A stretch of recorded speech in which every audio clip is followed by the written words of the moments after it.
Welcome to my YouTube channel. आज हम लोग यूजीसी नेट, एचपीएससी, एमपीपीएससी और अन्य असिस्टेंट प्रोफेसर के एग्ज़ाम में लगे निबंधों की श्रृंखला में आज आचार्य हजारी प्रसाद जी का प्रसिद्ध निबंध नाखून क्यों बढ़ते हैं इसको देखेंगे। सबसे पहले इस निबंध के बारे में देखते हैं।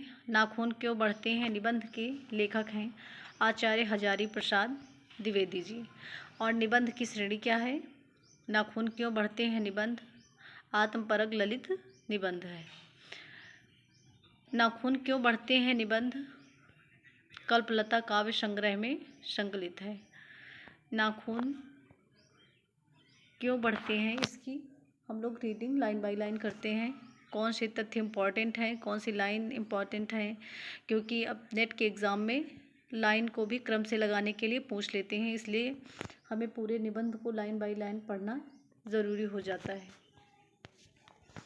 बच्चे कभी कभी चक्कर में डाल देने वाले प्रश्न कर बैठते हैं। अल्पज्ञ पिता बड़ा दयनीय जीव होता है। मेरी छोटी लड़की ने जब उस दिन पूछ दिया कि आप आदमी के नाखून क्यों बढ़ते हैं, तो मैं कुछ सोच ही नहीं सका। हर तीसरे दिन नाखून बढ़ जाते हैं। बच्चे कुछ दिन तक अगर उन्हें बढ़ने दें तो माँ बाप अक्सर उन्हें डांटा करते हैं। यहाँ सबसे पहले क्वेश्चन बनता है कि लेखक से यह प्रश्न किसने किया था कि नाखून क्यों बढ़ते हैं। तो लेखक की यानी हजारी प्रसाद द्विवेदी जी की छोटी लड़की ने यह क्वेश्चन किया था कि नाखून क्यों बढ़ते हैं। और वास्तविकता यदि आपसे कोई पूछे नाखून क्यों बढ़ते हैं तो इसके पास हमारे पास कोई उत्तर नहीं रहता, क्योंकि ये प्राकृतिक चीज़ें हैं, बढ़ती हैं। लेकिन इनका भी कारण लेखक ने जो बताए हैं उन्हीं को आगे हम देखते हैं। पर कोई नहीं जानता कि ये अभागे नाखून क्यों इस प्रकार बढ़ा करते हैं। काट दीजिए, वे चुपचाप दंड स्वीकार कर लेंगे, पर निर्लज्ज अपराधी की बात फिर छूटते ही सेंध पर हाजिर। आखिर ये इतने बेहया क्यों? कुछ लाख जो ग्रीन कलर से हाईलाइट लाइनिंग है वो थोड़ा इम्पॉर्टेंट हो जाती हैं, इसलिए उनको मैंने पढ़ते वक्त हाईलाइट किया था। कुछ लाख ही वर्षों की बात है जब मनुष्य जंगली था, वनमानुष जैसा। उन्हें नाखून की आवश्यकता थी, यानी नाखून की ज़रूरत थी। और ज़रूरत यानी आवश्यकता क्यों थी? क्योंकि सबसे पहल नाखून ही व्यक्ति के हथियार होते थे। उसकी जीवन रक्षा के लिए नाखून बहुत ज़रूरी थे। असल में वही उनके अस्त्र थे। नाखून के विषय में ये भी पूछ सकता है कि नाखून व्यक्ति के अस्त्र थे या शस्त्र थे, तो नाखून क्या थे? अस्त्र थे। दांत भी थे, पर नाखून के बाद ही उनका स्थान था। उन दिनों उसे जूझना पड़ता था, प्रतिद्वंदियों को पछाड़ना पड़ता था। नाखून उसके लिए आवश्यक अंग था। फिर धीरे धीरे वह अपने अंग से बाहर की वस्तुओं का सहारा लेने लगा। पत्थर के ढेले और पेड़ की डालें काम में लाने लगा। रामचंद्र जी की वानरी सेना के पास ऐसे ही अस्त्र थे। उसने हड्डियों के भी हथियार बनाए। ये लाइन इम्पॉर्टेंट है जो ग्रीन लाइन से हाईलाइट है।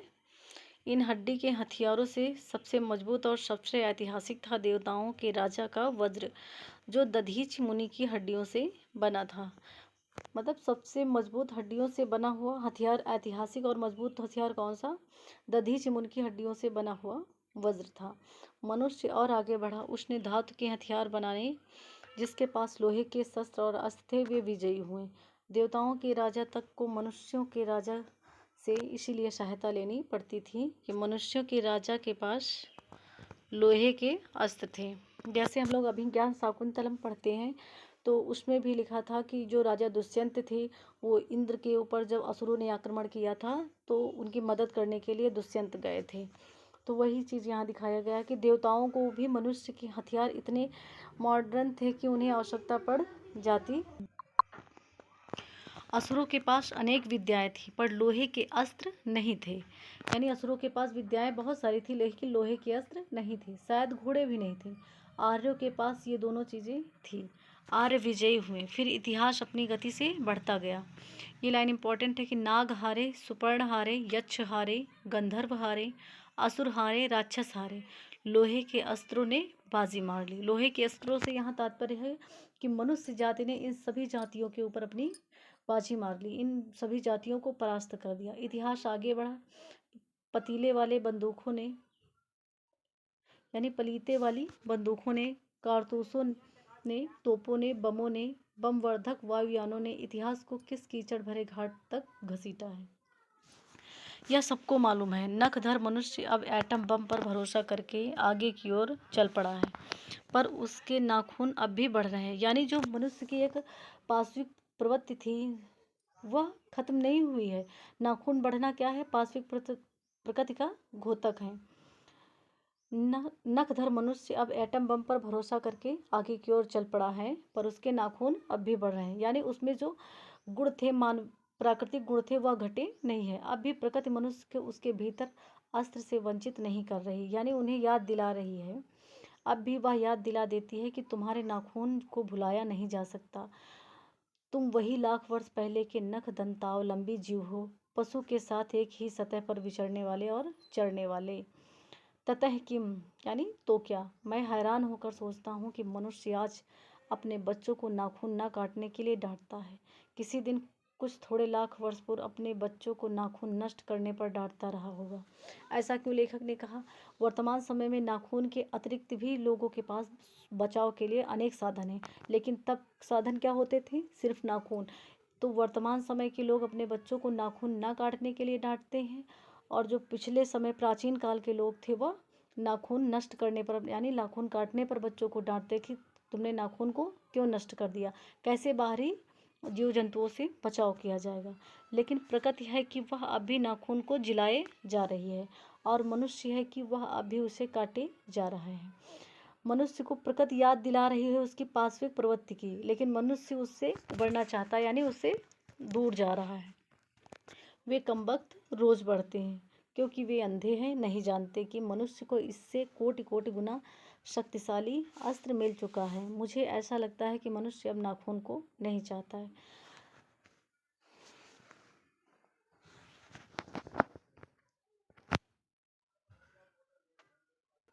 यूजीसी नेट में यह क्वेश्चन आया था कि उसके भीतर बर्बर युग का कोई अवशेष रह जाए या उसे असह्य है, यानी उसके अंदर कोई बर्बरता की निशानी रह जाए या मनुष्य को सहन नहीं है।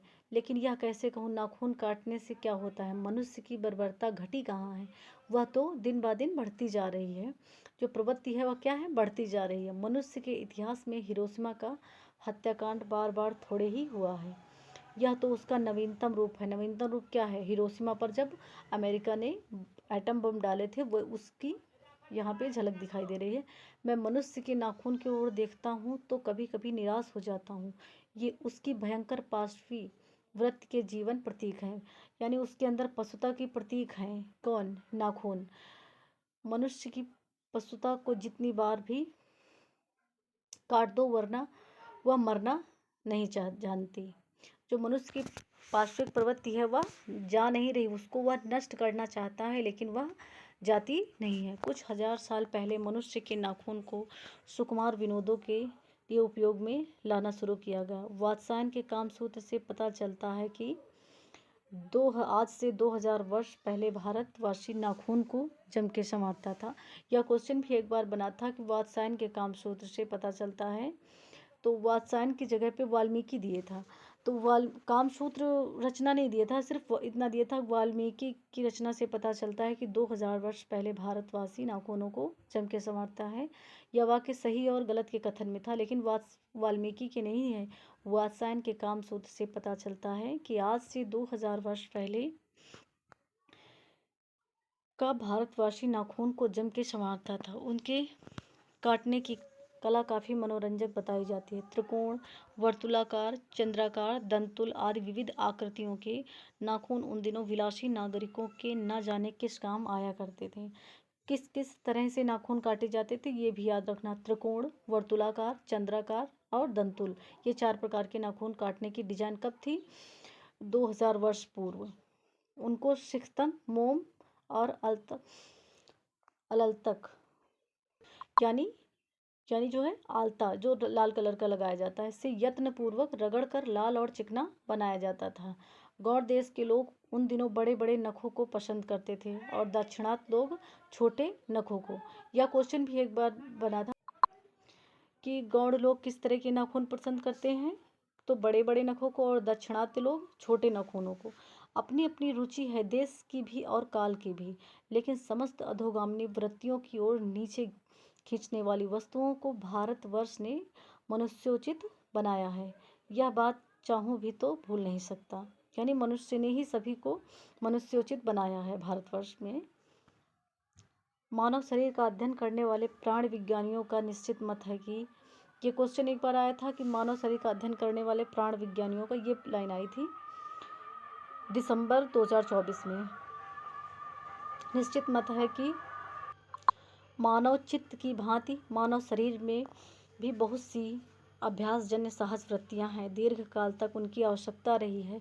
अतएव शरीर ने अपने भीतर एक ऐसा गुण पैदा कर लिया है कि वे वृत्तियां अनायास ही और शरीर के अनजान में भी अपने आप काम करती हैं। नाखून का बढ़ना उसमें से एक है, केश का बढ़ना दूसरा है, दांत का दोबारा उठना तीसरा है, पलकों का गिरना चौथा है। ये क्रम पूछा जाता है कि मनुष्य की जो किस क्रम से आते हैं, तो नाखून पहले नंबर पे आते, केश का बढ़ना दूसरा है, दांत का दोबारा उठना तीसरा है, पलकों का गिरना चौथा है। ये सहज वृत्तियां हैं, कोई चाहे भी तो पलकें उठ गिर नहीं सकती, वो पलकें जब उठना होगा तो उठ जाती हैं और जब उनको गिरना होता है तो गिर जाती हैं। और असल में सहज वृत्तियां अनजान की स्मृति को ही कहते हैं। क्वेश्चन बनता है कि असहज वृत्तियां कैसी स्मृतियां होती हैं, तो अनजान की स्मृतियां को ही कहते हैं। हमारी भाषा में भी इसके उदाहरण मिलते हैं। अगर आदमी अपने शरीर की, मन की और वाक की अनायास घटने वाली वृत्तियों के विषय में विचार करे तो उसे अपनी वास्तविक प्रवृत्ति पहचानने में बहुत सहायता मिले। पर कौन सोचता है? सोचता तो क्या उसे इतना भी पता नहीं चलता कि उसके भीतर नख बढ़ा लेने की जो सहजात वृत्ति है उसके पशुत्व का प्रमाण है। ये क्वेश्चन जैसे बनता है ना, नाखून बढ़ना क्या है, तो पशुत्व का है, पार्श्वी प्रवृत्ति का प्रमाण है। उसे काटने की जो प्रवृत्ति है वह उसकी मनुष्यता की निशानी है। यानी मनुष्य के अंदर पशुता उत्पन्न होती है और मनुष्य उसे बार बार कम करना चाहता है। कैसे? नाखून को काट करके उन्हें कम करना चाहता है। नाखून बढ़ना पशुता को बढ़ने का प्रतीक है, नाखून को काटना मनुष्यता का प्रतीक है। यद्यप पशुत्व के चिन्ह उसके भीतर रह गए हैं, यानी नाखून बढ़ रहे हैं तो कारण क्या है? पशुत्व के चिन्ह है उसके भीतर, पर वह पशुत्व को छोड़ चुका है।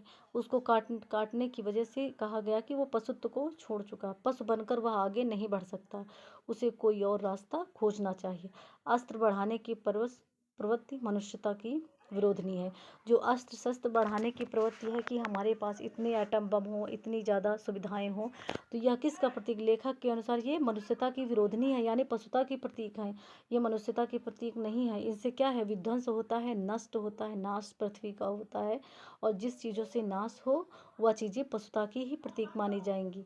मेरा मन पूछता है किस ओर मनुष्य किस ओर बढ़ रहा है, पशुता की ओर या मनुष्यता की ओर, अस्त्र बढ़ाने की ओर या अस्त्र काटने की ओर?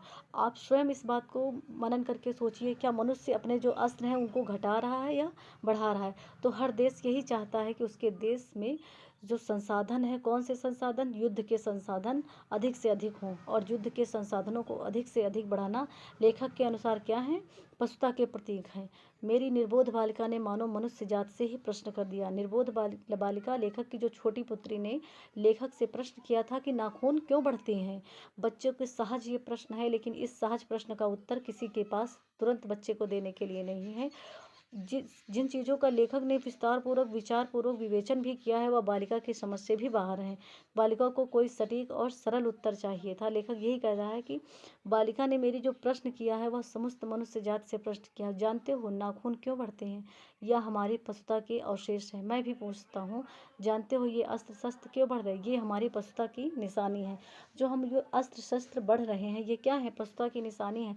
इससे मनुष्य जाति का ही नहीं अपितु समस्त प्रकृति का भी विनाश होता है। इसलिए ये क्या है? लेखक के अनुसार ये पशुता की निशानी है। ये लाइन इंपॉर्टेंट है कि भारतीय भाषाओं में प्रायः ही अंग्रेजी के इंडिपेंडेंस शब्द का समानार्थक शब्द नहीं व्यवहृत होता है। भारतीय भाषाओं में इंडिपेंडेंस शब्द का 15 अगस्त को अंग्रेजी भाषा के पत्र इंडिपेंडेंस की घोषणा कर रहे थे। देसी भाषा के पत्र स्वाधीनता दिवस की चर्चा कर रहे थे। इंडिपेंडेंस का अर्थ अनधीनता या किसी की अधीनता का अभाव, पर स्वाधीनता शब्द का अर्थ अपने ही अधीन रहना है। अंग्रेजी ये शब्द आएगा कि इंडिपेंडेंस शब्द का प्रयोग किस निबंध में हुआ और उसके लिए किस शब्द का प्रयोग लेखक ने किया है, तो अनाधीनता का, स्वाधीनता उसकी जगह स्वाधीनता दिवस का प्रयोग होता है। लेकिन ये चीज़ बताई है। अंग्रेजी में कहना हो तो सेल्फ डिपेंडेंस कह सकते हैं। मतलब जो डिपेंडेंस डे है उसको स्वाधीनता दिवस लेखक के अनुसार नहीं कह सकते हैं, उसको अनधीनता या किसी की अधीनता का अभाव ये कह सकते हैं। स्वाधीनता शब्द क्या है? स्वाधीनता शब्द है अपने ही अधीन रहना। स्वाधीनता के लिए अंग्रेजी में सेल्फ डिफेंडेंस शब्द बना है। मैं कभी कभी सोचता हूँ कि इतने दिनों तक अंग्रेजी की अनुवर्तिता करने के बाद भी भारतवर्ष इंडिपेंडेंस को अनधीनता क्यों नहीं कह सकता। उसने अपनी आज़ादी के जितने भी नामकरण किए, स्वतंत्रता, स्वराज्य, स्वाधीनता, उन सब में स्व का बंधन अवश्य रखा है। यह क्या संयोग की बात है, या हमारी समूची परंपरा ही अनजान में हमारी भाषा के द्वारा प्रकट होती रही है। मुझे प्राण विज्ञान की बात फिर याद आती है। सहजात वृत्ति अनजानी स्मृतियों का ही नाम है। ये क्वेश्चन भी 2024 दिसंबर नेट में आया था कि सहज वृत्ति अनजानी स्मृतियों का ही नाम है। यह किस ग्रंथ, किस मतलब ग्रंथ से पता चलता है, किस रचनाओं से? तो प्राण विज्ञानियों की बातों से। स्वराज होने के बाद स्वभावतः ही हमारे नेता और विचारशील नागरिक सोचने लगे हैं कि इस देश को सच्चे अर्थ में सुखी कैसे बनाया जाए। हमारे देश के लोग पहली बार यह सब सोचने लगे हों, ऐसी बात नहीं है। हमारा इतिहास बहुत पुराना है। हमारे शास्त्रों में इस समस्या को नाना भावों और नाना पहलुओं से विचारा गया है। यानी जो आज़ादी के विषय में बातें की गई हैं, हमारा इतिहास जो है बहुत पुराना। हमारे शास्त्र में इस समस्या पर पहली बार विचार नहीं किया जा रहा है, बहुत पहले भी विचार किए गए हैं और कई पहलुओं पर, कई भावों पर विचार किए गए। हम कोई नौसिखिए नहीं हैं जो रातों रात अनजान जंगल में पहुंचकर आरक्षित छोड़ दिए गए हों। हमारी परंपरा महिमामयी, उत्तराधिकार विपुल और संस्कार उज्ज्वल हैं। यह लाइन भी इम्पोर्टेंट है कि हमारी परंपरा महिमामयी, उत्तराधिकार विपुल और संस्कार भी उज्ज्वल हैं। हमारे अनजान में भी ये बातें हमें एक खास दिशा से सोचने की प्रेरणा देती हैं। यह ज़रूरी है कि परिस्थितियाँ बदल गई हैं। लेखक कहता है कि प्राचीन काल से वर्तमान काल में परिस्थितियाँ ज़रूर बदल गई हैं, लेकिन संस्कार और परंपराएं नहीं बदली हैं। उनमें आधुनिकता ज़रूर आ गई है, लेकिन वो समाप्त नहीं हुई हैं। उपकरण नए हो गए हैं और उलझनों की मात्रा भी बहुत बढ़ गई है, पर मूल समस्याएं बहुत अधिक नहीं बदली हैं। भारतीय चित्त को आज भी अनधीनता के रूप में न सोचकर स्वाधीनता के रूप में सोचता है। मतलब जो भारतीय मन है, भारतीय चित्त है, यानी भारतीय लोगों का जो विचार है, वह अनधीनता को नहीं कहता है। यानी इंडिपेंडेंस के लिए अनधीनता शब्द का प्रयोग ना करके स्वाधीनता के विषय में सोचता है। वह हमारे दीर्घकालीन संस्कारों का फल है। वह स्व के बंधन को आसानी से नहीं छोड़ना चाहता। यानी जो उसके अंदर एक 72 मूल्य हैं, उनको छोड़ना नहीं चाहता। अपने आप पर अपने आप के द्वारा लगाया हुआ बंधन हमारी संस्कृति की बड़ी भारी विशेषता है। स्वाधीनता का मतलब क्या है कि हम दूसरे के इस नहीं रहते कि कोई हमारे ऊपर बंधन लगाए। अपने आप ही अपनी गलत प्रवृत्तियों पर बंधन लगाना और अच्छी चीज़ों की ओर अग्रसर होना हमारी क्या है? पहचान है, भारतीय चित्त की पहचान है। मैं ऐसा तो नहीं मानता कि जो कुछ हमारा पुराना है, जो कुछ हमारा विशेष है, उससे सब चिपटे रहें। पुराने का मोह सब समय वांछनीय ही नहीं होता। लेखक कहता है कि जो पुरानी बातें हैं वह हर समय नहीं लागू हो सकती। यानी जो चीज़ें नकारात्मक हैं, जो हमारे समाज को विकास की ओर ना ले जाएं, उनको छोड़ देना चाहिए। लेकिन जो पुरानी बातें आज भी प्रासंगिक हैं, आज भी उनके द्वारा समाज का विकास हो सकता है, अच्छे समाज का निर्माण हो सकता है, उसे ग्रहण करना चाहिए। पुराने का मोह सब समय वांछनीय ही नहीं है, मानी सब समय वांछनीय नहीं है, लेकिन उसे पूर्णतः त्याग देना भी नहीं चाहिए। मरे बच्चे को गोद में दबाए रहने वाली बंदरिया मनुष्य का आदर्श नहीं बन सकती। ये क्वेश्चन भी एक बार यूजीसी नेट में आया था। परंतु मैं ऐसा भी नहीं सोच सकता कि हम नई अनुसंधित्सा के नशे में चूर होकर अपना सर्वस्व खो दें। कालिदास ने कहा था कि सब पुराने अच्छे नहीं होते और सब नए खराब नहीं होते। भले लोग दोनों की जांच कर लेते हैं तो हितकर होता उसे ग्रहण करते। यानी जो पुरानी चीज़ें हैं, प्राचीन परंपराएं हैं, प्राचीन मूल्य हैं, वह सब मूल्य नहीं खराब हैं, उनमें भी अच्छे हैं। और जो वर्तमान है वह भी सब अच्छे नहीं हैं और ना ही सब खराब हैं। यानी जो वर्तमान में अच्छी चीज़ें हैं उन्हें ग्रहण करना चाहिए, जो प्राचीन काल में त्याज्य हैं उन्हें त्याग देना चाहिए। और मूढ़ लोग दूसरों के इशारे पर भटकते रहते हैं। सो हमें परीक्षा करके ही बात सोच लेनी होगी। और अगर हमारे पूर्व संचित भंडार में वह हितकर वस्तु निकल आए तो इससे बढ़कर और क्या हो सकता है। जातियां इस देश की अनेक आई हैं, मतलब इस देश में अनेक जातियां हैं। कौन सी? डच आई हैं, फ्रांसीसी आए हैं, मुगल आए हैं, अंग्रेज आए हैं, कितनी जातियाँ आई हैं, लड़ती झगड़ती भी रहीं, फिर भी प्रेम पूर्वक बस भी गई हैं। बहुत भाई अंग्रेज नहीं बसे, लेकिन बहुत सारे लोग जो मुगल कालीन हैं, मुस्लिम लोग हैं, ये बाहरी लोग जैसे आए हैं तो बसे हैं हमारे देश में, लेकिन फिर भी प्रेम पूर्वक निवास कर रहे हैं। सभ्यता की नाना सीढ़ियों पर खड़ी ईसाई धर्म के लोग भी रहते हैं हमारे देश में। हिंदू, मुस्लिम, सिख, ईसाई, पारसी, हर धर्म के लोग हैं। और कैसे रहते हैं? प्रेम पूर्वक बस गई हैं ये इस देश में। बाहरी सभ्यता भी बसी हैं और रहती हैं। सभ्यता की नाना सीढ़ियों पर खड़ी और नाना और मुख करके चलने वाली इन जातियों के लिए एक सामान्य धर्म खोज निकालना कोई सहज बात नहीं है।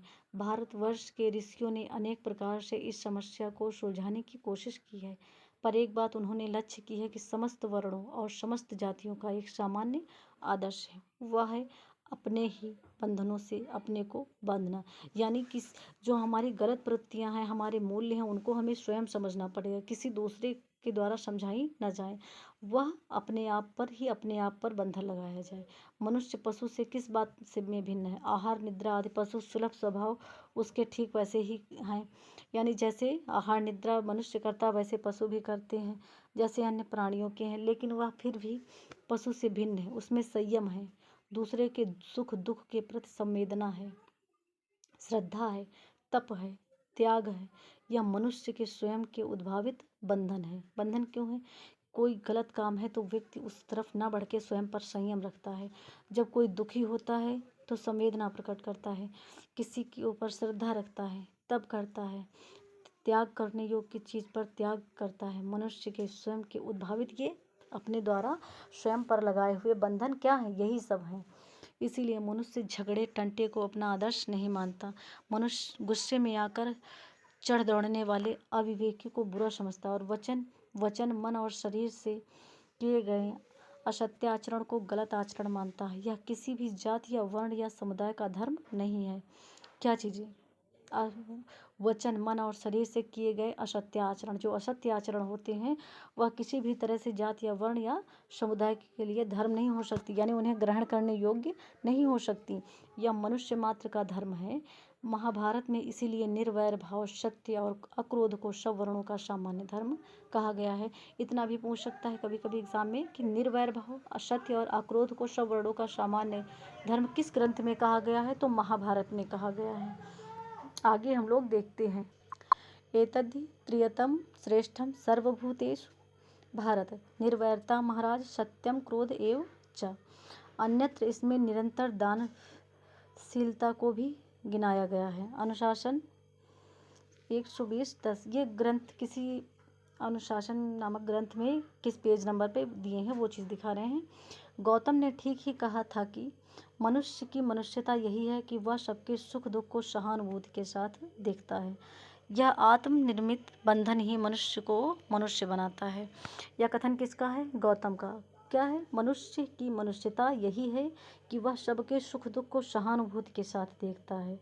यह आत्मनिर्मित बंधन ही मनुष्य को मनुष्य बनाता है। ये बंधन कौन से? संयम। क्या कोई कहता है आप संयम रखिए? नहीं कहता है। लेकिन मनुष्य किसी चीज़ में संयम रखता है, किसी में नहीं।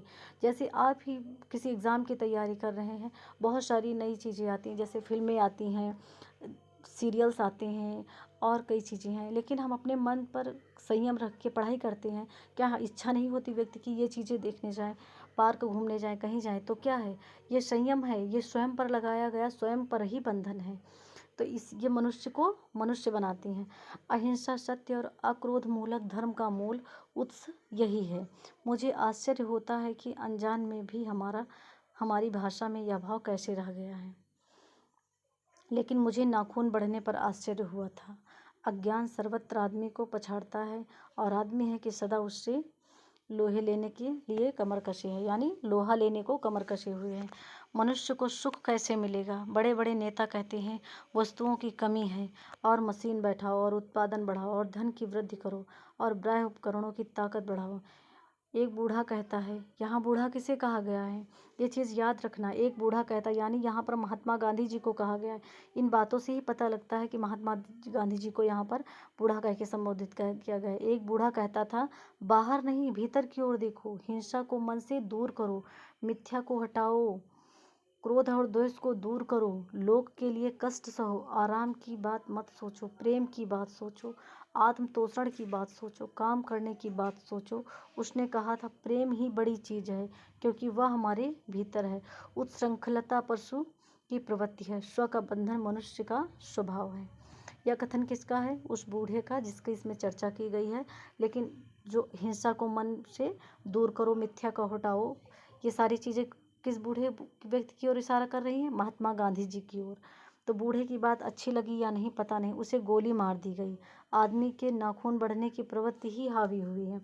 मैं हैरान होकर सोचता हूँ बूढ़े ने कितनी गहराई में बैठकर मनुष्य की वास्तविक चरितार्थता का पता लगाया था। महात्मा गांधी जी को क्या थी? गोली मार दी गई थी।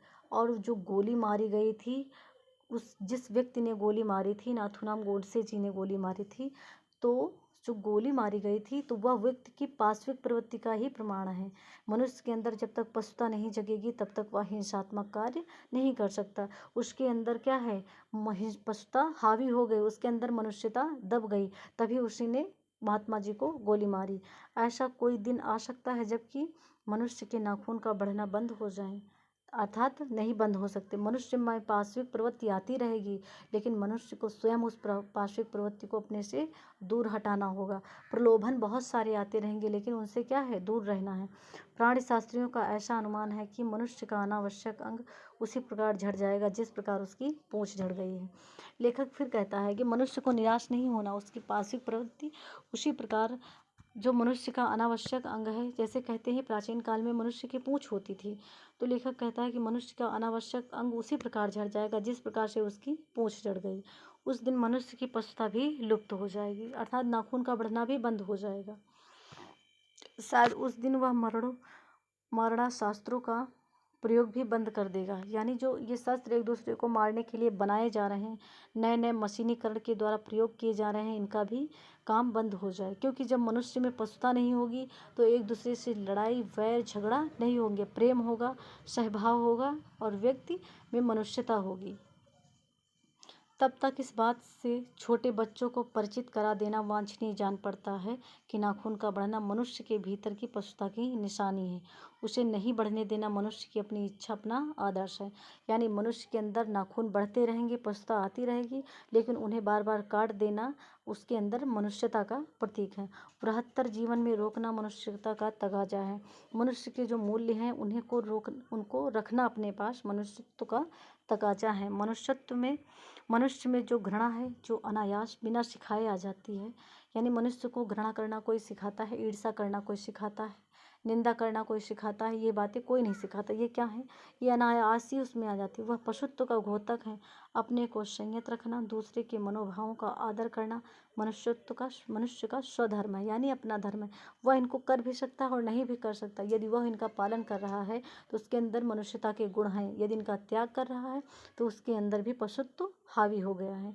बच्चे यह जाने तो अच्छा है हो कि अभ्यास और तप से प्राप्त वस्तुएं मनुष्य की महिमा को सूचित करती हैं। यानी यदि किसी को कोई चीज़ बिना परिश्रम के, बिना अभ्यास के, बिना तप के मिल जाए, जैसे आप ही लोग तैयारी कर रहे हैं, या जॉब बिना परिश्रम मेहनत के मिल जाए, तो क्या उसकी उतनी वैल्यू होगी? नहीं होगी। लेकिन उस बच्चे से पूछे जिसने अभ्यास से, तप से, दिन रात एक करके उस चीज़ को पाया है, तो उसकी महिमा उसके लिए अलग होगी। सफलता और चरितार्थता में अंतर है। यानी सफलता और चरितार्थता में अंतर है। मनुष्य मारणास्त्रों के संचयन से, बाह्य उपकरणों के बाहुल्य से उस वस्तु को पा भी सकता है जिसे उसने बड़े आडंबर के साथ सफलता का नाम दे दिया। सफलता क्या है? व्यक्ति को सफलता मिल सकती है लेकिन चरितार्थता नहीं मिल सकती है। परंतु मनुष्य की चरितार्थता प्रेम में है, मैत्री में है, त्याग में है, अपने को सबके मंगल के लिए निःशेष भाव से दे देने में है। सफलता अलग चीज़ है, चरितार्थता अलग चीज़ है। चरितार्थता में सफलता निहित है, लेकिन सफलता में चरितार्थता नहीं है। नाखूनों का बढ़ना मनुष्य की उस सहजात वृत्ति का परिणाम है जो उसके जीवन में सफलता ले आना चाहती है। उसे काट देना उस स्व निर्धारित आत्मबंधन का फल है जो उसे चरितार्थता की ओर ले जाती है। यानी नाखून का बढ़ना उसकी सहज प्रवृत्तियों का परिणाम है। उसे सफलता तक नाखून का पार्श्विक प्रवृत्ति जो है उसके द्वारा जो ये सारी मशीनीकरण किया जा रहा है उससे सफलता तो मिल सकती है, लेकिन चरितार्थता नहीं मिल सकती है। नाखूनों को काट देना क्या है? स्वनिर्धारित आत्मबंधन का फल है, जो उसे चरितार्थता की ओर ले जाती है।